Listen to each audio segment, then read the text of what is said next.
Bonjour à tous, j'espère que vous allez bien. Bienvenue à cette nouvelle vidéo. Bienvenue à ceux qui ont décidé de passer à l'action sur la chaîne des entrepreneurs. Merci de faire le parcours avec nous.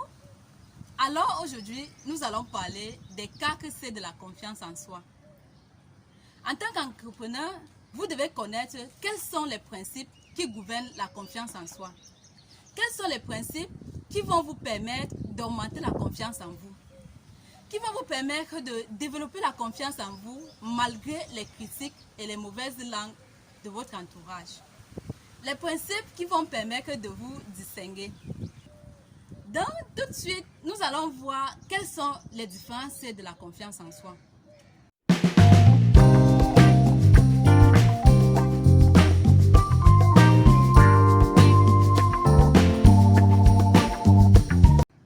Alors, aujourd'hui, nous allons voir quelles sont ces choses-là sur lesquelles les entrepreneurs s'appuient pour faire les efforts dans le monde. Vous savez, dernièrement, j'ai découvert une dame entrepreneur africaine qui motive et donne beaucoup de conseils aux femmes qui ne parviennent pas à se décider et qui ont peur de sortir de leur zone de confort, afin qu'elles puissent passer à l'action en utilisant tout simplement leur mindset pour réveiller le génie qui sommeille en elles. C'est une dame qui a plus de 5 ans d'expérience et je vous assure que la toute première fois que j'ai regardé l'une de ses vidéos, j'ai été frappée comme par une foudre et j'ai juste dit waouh! Enfin, voilà un leader qui me fallait. Voilà enfin un leader qui me fallait pour que je puisse enfin poursuivre ma passion et accomplir ma vision. C'est une dame qui t'apprend à être visionnaire, qui t'apprend à construire ton futur, qui t'apprend à bosser très dur aujourd'hui pour laisser l'héritage aux enfants de tes enfants.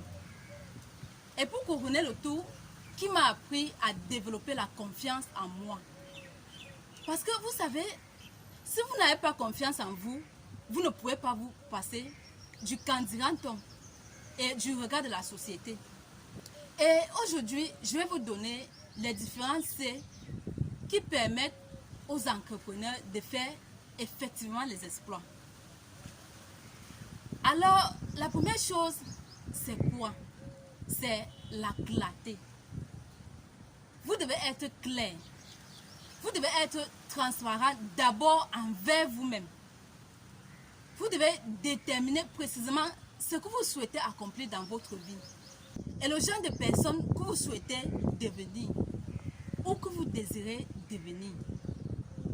Vous devez avoir ce désir fort en vous d'accomplir quelque chose. Ce désir fort en vous de faire la différence. Vous devez avoir cette flamme qui brûle en vous pour votre vision. Sans la clarté, vous ne pouvez pas y arriver. Ensuite, le deuxième C que vous devez prendre en considération et que moi j'aime beaucoup et que je chéris beaucoup dans le processus de la confiance en soi, c'est la conviction. C'est-à-dire la construction de votre identité individuelle et sociale. Sans la conviction, vous n'allez nulle part. Vous devez acquérir l'assurance ferme de pouvoir accomplir tout ce que vous résolvez de réaliser. Vous devez aller au niveau où, même si vous êtes seul à suivre votre vision, vous continuez. Même si vous arrivez au niveau où vous pouvez être un contre tous. Tout le monde se tourne contre vous. Tout le monde vous abandonne, mais vous percez. Connaissez-vous Mère Teresa? Mère Teresa, lorsqu'elle a commencé sa mission d'aider les personnes les plus démunies, parmi ceux qui sont pauvres, elle a fait plusieurs demandes au gouvernement des Nations Unies de la soutenir. Mais malheureusement, le gouvernement n'avait pas répondu en sa faveur. Et elle s'était retrouvée toute seule devant sa vision. Et elle avait décidé de rester sur place. Elle avait décidé de rester avec cette vision, de la chérir jusqu'au moment où elle a enfin obtenu les autorisations. Et c'est à partir de là que tout est parti. Parce que même jusqu'au dernier moment, elle est restée convaincue. Et elle avait cette confiance en soi. J'aimerais vous dire qu'à un moment donné de votre parcours, à un moment de l'accomplissement de votre vision, vous allez manquer des autorisations. Vous allez manquer de l'accompagnement de votre famille. Vous allez manquer de l'accompagnement de votre mari. De l'accompagnement de vos amis ou bien de ceux qui ont commencé avec vous. On a vu des projets, vous commencez avec un certain effectif. Mais au cours du chemin, les autres vous abandonnent. Ça, c'est l'histoire des entrepreneurs. Ça, c'est l'histoire des visionnaires. Mais vous, parce que vous avez cette passion à vous, parce que vous avez ce désir ardent, vous allez continuer. Parce que vous ne pouvez pas dormir dans la nuit tant que la vision n'a pas été accomplie. Vous allez y arriver. C'est ça qui fait la différence entre un visionnaire et un charlatan. C'est ça qui fait la différence entre une personne qui sait effectivement là où elle va et une personne qui ne le sait pas. Vous devez pouvoir parler de votre vision. Vous devez pouvoir parler de votre vision tout le temps. Quand vous êtes passionné, vous devez pouvoir exposer la vision sans avoir peur. Il y en a qui ont souvent peur d'exposer leur vision parce qu'ils ont peur des critiques. Tant que tu n'es pas encore convaincu toi-même, il sera très difficile pour toi de convaincre d'autres personnes. Alors, l'autre C que j'aimerais vous présenter ici, c'est quoi? C'est la concentration dans votre chemin de vision. Lorsque vous êtes un visionnaire, lorsque vous voulez accomplir de grandes choses, vous devez comprendre la notion de concentration. Sachez que rien ne sera facile. La vision a quelque chose de particulier, que son accomplissement ne sera jamais présenté sur un plateau d'or. Jamais. Vous devez vous battre pour accomplir votre vision. Vous devez vous battre pour arriver là où vous voulez arriver. Vous devez vous battre pour voir cette promesse s'accomplir dans votre vie. Vous devez prendre la résolution de faire le nécessaire et de vous en tenir. Vous devez vous acquérir de la volonté de payer le prix à l'avance de toute réussite à laquelle vous aspirez. C'est le pourquoi vous devez absolument rester concentré sur votre vision. Quelle que soit la vision que vous avez, quel que soit le projet que vous avez, levez-vous et battez-vous. Levez-vous et passez à l'action. Vous savez, dans la vie, vous êtes appelé à rencontrer différentes qualités de personnes. Ce sont les personnes auxquelles ta vision va s'exposer. Il faut savoir que dans la vie, il y a des personnes qui viendront clonquer en toi. Il y aura les personnes qui viendront augmenter, qui vont t'élever davantage. Alors, tu dois pouvoir faire la distinction dans ta vie. À chaque saison de ta vie, il y aura les nouvelles personnes que tu vas rencontrer. Ces personnes seront là soit pour te rabaisser, soit pour t'élever. C'est à toi de faire la différence et de prendre les résolutions qu'il faut pour pouvoir continuer. Les personnes qui sont là pour te rabaisser, tu peux apprendre de ces personnes-là. Tu peux voir pourquoi est-ce qu'elles te rabaissent. Pourquoi est-ce qu'elles produisent cet effet négatif-là dans ta vie. Si cela vient d'un défaut de conception, d'un défaut de caractère, tu peux corriger. Si ce sont des personnes qui viennent t'élever, des personnes qui viennent augmenter en toi, alors tu as la charge de pouvoir bien garder ces personnes, de pouvoir les aménager auprès de toi, de pouvoir les aider à t'aider également. C'est ta responsabilité.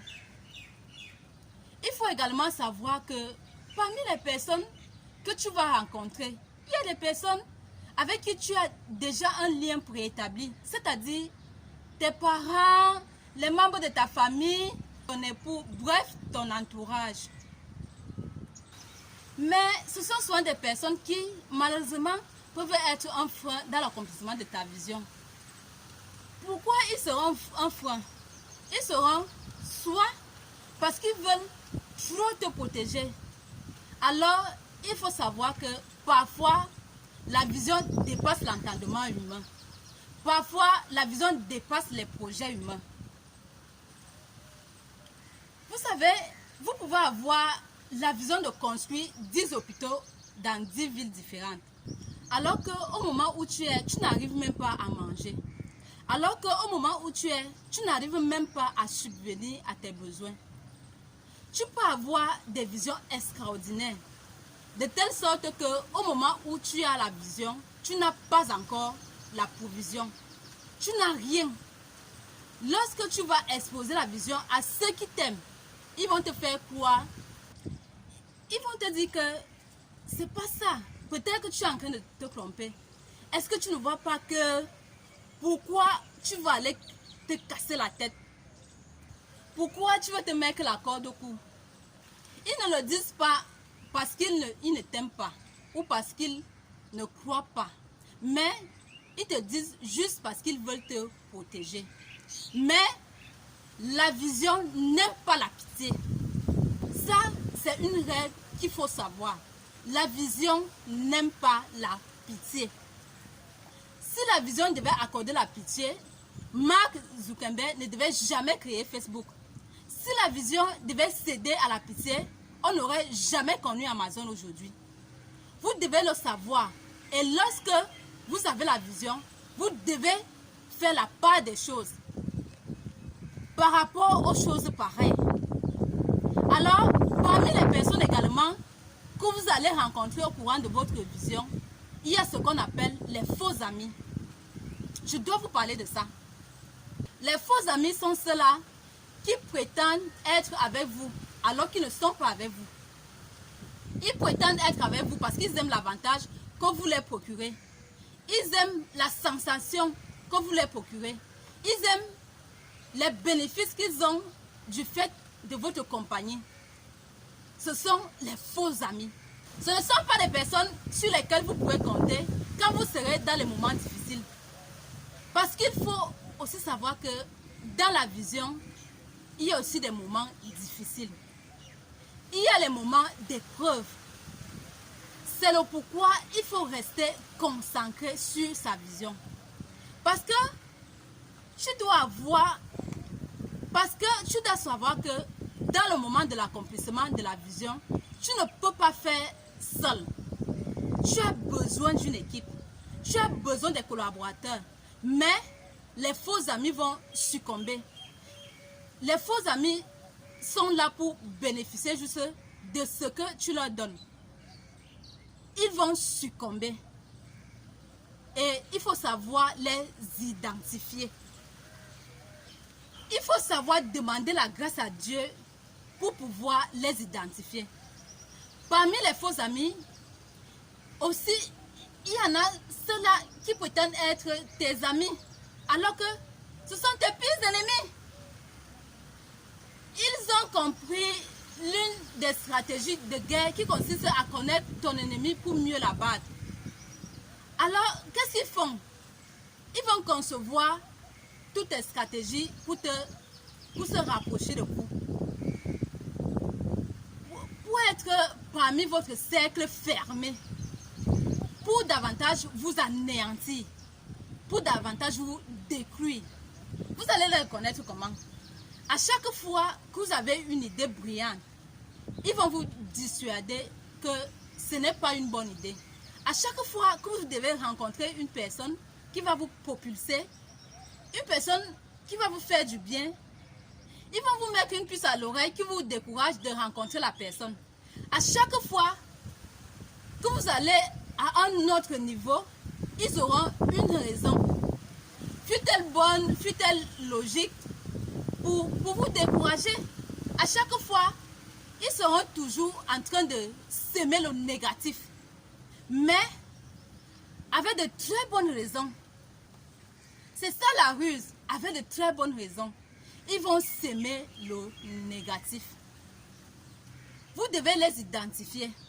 Ce sont des personnes qui facilement peuvent entretenir des conversations avec vos détracteurs en votre défaveur.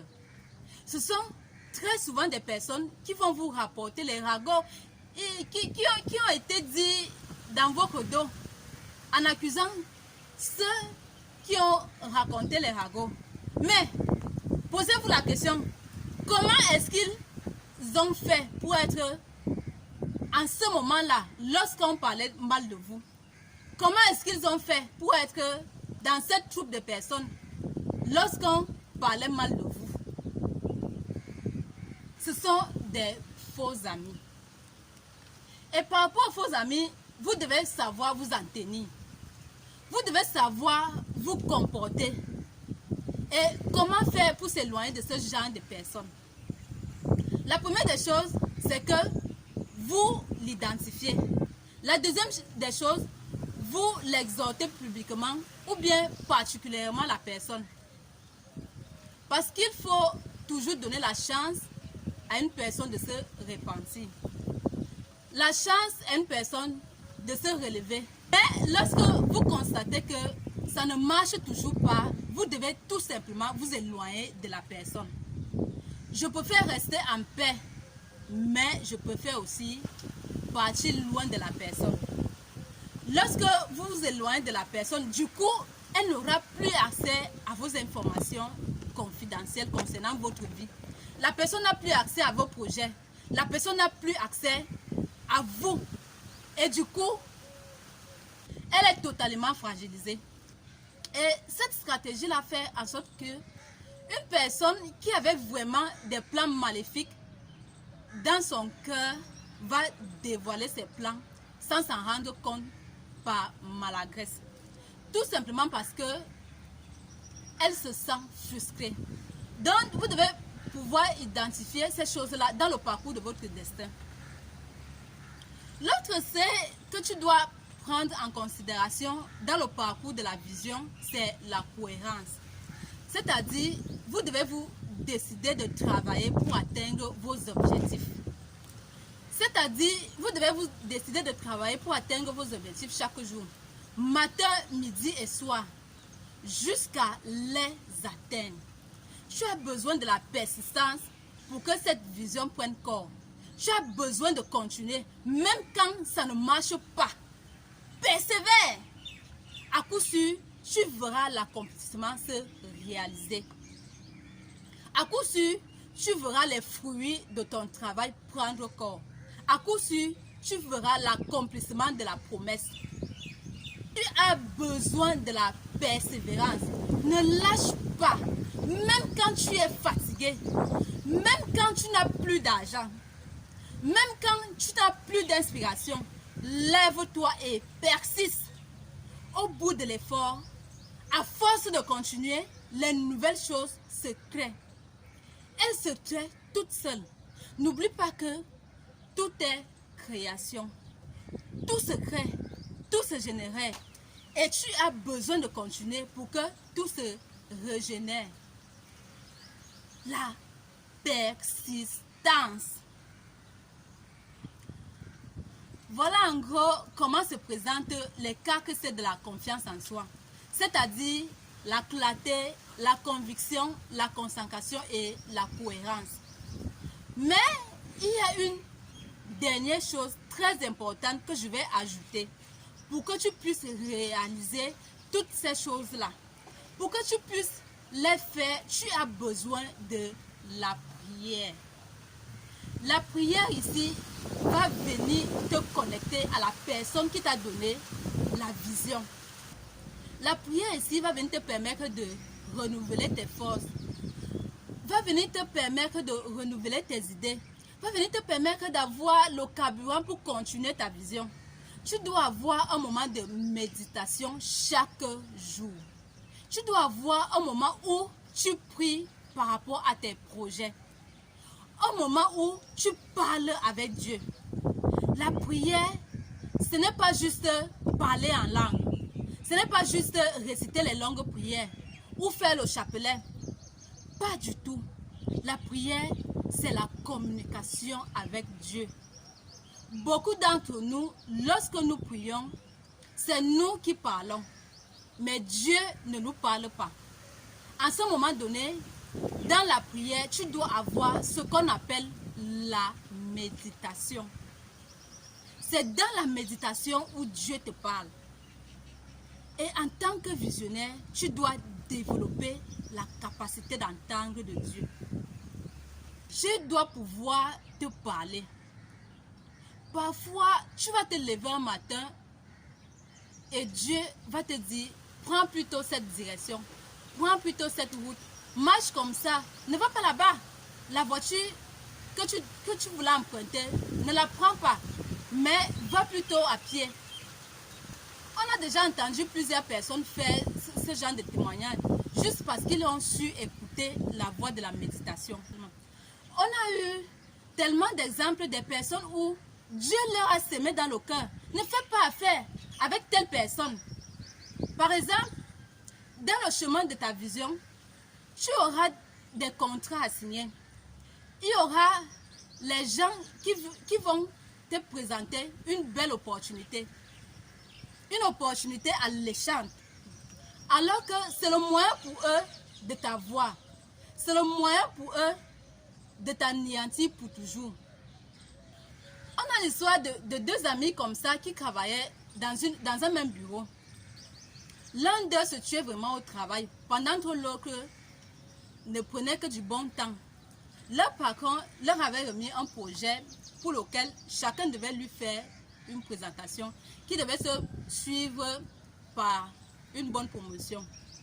Alors, le paresseux ayant constaté que son ami avait fait le meilleur boulot, a décidé de lui mettre les bâtons sous les roues en effaçant tout simplement son fichier dans le laptop. Alors que le Saint-Esprit lui avait dit, prends ton travail et enregistre-le dans une clé. Lorsqu'il ouvre son laptop pour faire sa présentation devant tout le monde, il constate tout simplement qu'il est vide. Le gars n'a pas réfléchi deux fois. Il a tout simplement retiré la clé dans la poche de son pantalon, l'a connecté à son laptop et a fait sa belle présentation. Vous voyez un peu jusqu'à quel niveau celui que vous n'imaginez même pas peut détruire votre carrière, peut détruire votre vision. Je vous en supplie. Vous avez besoin de la prière. Vous avez besoin d'écouter la voix de Dieu. Vous pouvez passer 10 ans à construire une vision. Vous pouvez passer 50 ans à construire une vision, à construire une réputation. En 5 minutes, elle tombe dans l'eau. Par manque de discernement. En 5 minutes, elle tombe dans l'eau par manque d'attention.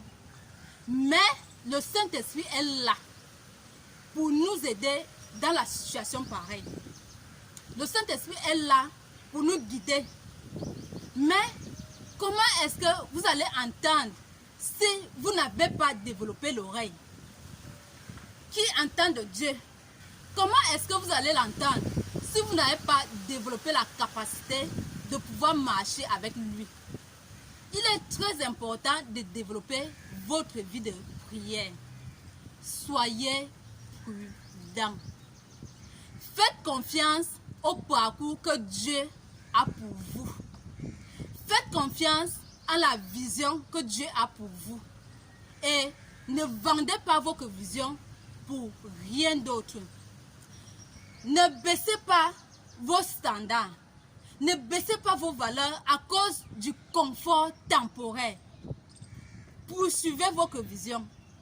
Je sais qu'à travers ceux qui m'écoutent, il y aura un réveil d'entrepreneurs, un réveil de visionnaires, un réveil de ceux qui vont passer à l'action, un réveil de ceux-là qui veulent renverser la pauvreté, de ceux-là qui veulent impacter les nations. Mais pour y arriver, vous avez besoin d'être les personnes intègres. Vous devez être des personnes fidèles à votre vision. Et je sais que nous allons tous y arriver. Je sais que en tant qu'Africains, nous allons transformer l'Afrique. Nous allons élever l'Afrique. Et je sais qu'en tant que chrétienne, la montagne de l'Éternel sera exaltée au-dessus de toutes les autres montagnes. Je veux que tu saches que si ta vision vient de Dieu, cette vision-là sera exaltée au-dessus de toutes les autres visions. Parce qu'elle vient de Dieu. Ce projet verra jour. Ce projet arrivera à l'accomplissement. Ce projet arrivera au degré que Dieu a voulu qu'il puisse arriver. J'espère que cette vidéo vous a aidé. J'espère qu'elle vous a fait du bien. N'hésitez pas à partager la vidéo dans vos groupes WhatsApp, sur Facebook, Messenger. Pour ceux qui ne sont pas encore abonnés, abonnez-vous directement sur le lien tout en bas. Et cliquez également sur la petite cloche qui va se présenter pour être notifié à chaque fois que je mettrai de nouvelles vidéos. Je vous remercie pour votre attention et à très bientôt dans une autre vidéo. Merci.